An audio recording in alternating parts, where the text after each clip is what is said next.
Hey guys, Edward here from Edward279, the mixed content creator. Swiss cheese is often thought of as a single cheese, but if you thought so, well, you couldn't be more wrong. There are so many types of Swiss cheese out there, but the two most common are Gruyere and Emmental, both of which originated in Switzerland.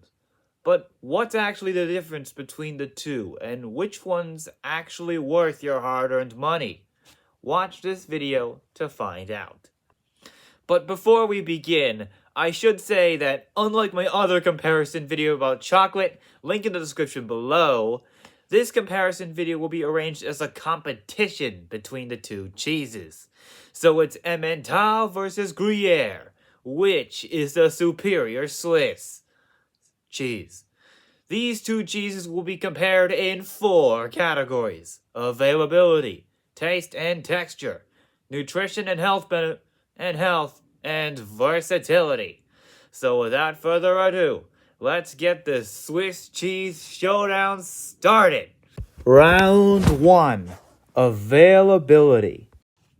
Now, for Emmental in particular, there's good news and bad news. The good news, the classic cheese you probably think of when you think of quote-unquote Swiss cheese, is Emmental, as Gruyere has significantly fewer and smaller, seldom ever visible in fact, holes.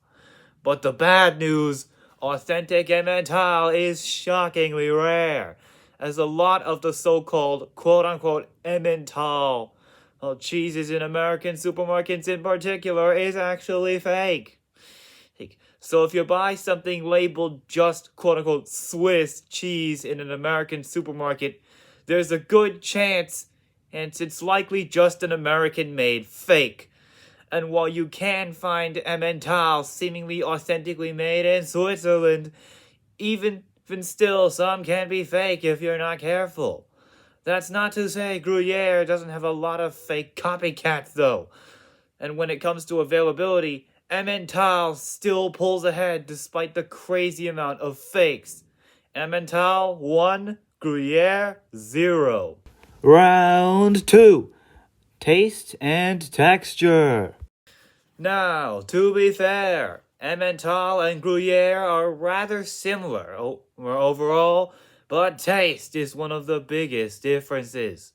For one, the flavors in the two cheeses are actually relatively similar, with both being nutty, very slightly sweet cheeses.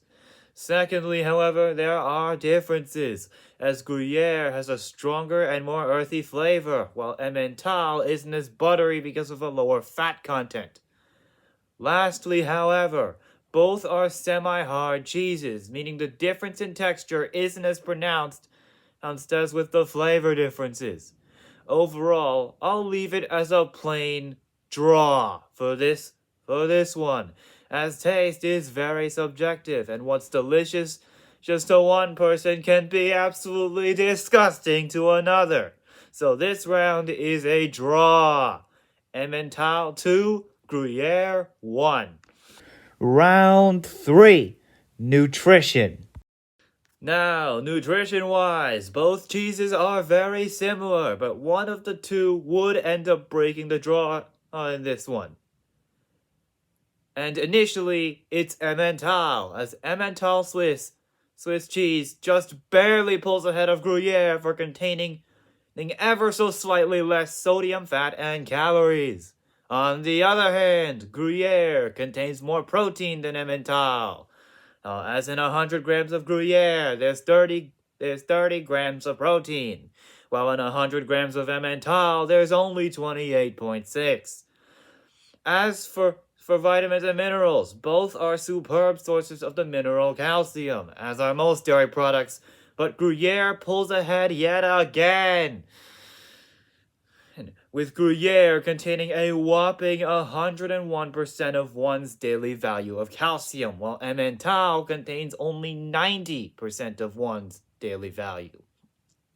Overall, this one actually goes to Gruyere, as while Gruyere may have ever so slightly more fat, sodium, and calories, The cheese easily kicks Emmental's butt in both protein and calcium. Emmental 2, Gruyere 2. The two cheeses are tied for now, but this last round could see one coming out on top.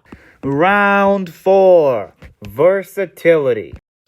Now, because Emmental and Gruyere are still somewhat similar, many of the things Emmental can be used for can also use Gruyere and vice versa.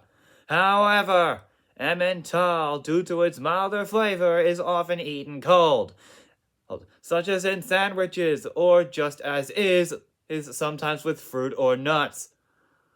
On the other hand, Gruyere, due to its excellent properties when melted, is often eaten in cooked dishes where the cheese is melted, most notably fondue, but also other heated dishes. That said, Emmental can be used in heated dishes, and Gruyere can be eaten cold. So this last round is officially a, drumroll please, tie. Emmental 3, Gruyere 3. Final verdict. So, after all of this, it's time to decide. Which is the superior Swiss? The answer? Neither is actually any better than the other. Sorry to disappoint you guys who were looking for a winner, but these two cheeses are remarkably similar in a lot of ways, but do have their differences. So ultimately, which cheese you decide is completely your choice.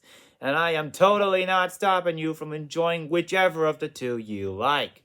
So there you have it, the similarities and differences between Gruyere and Emmental.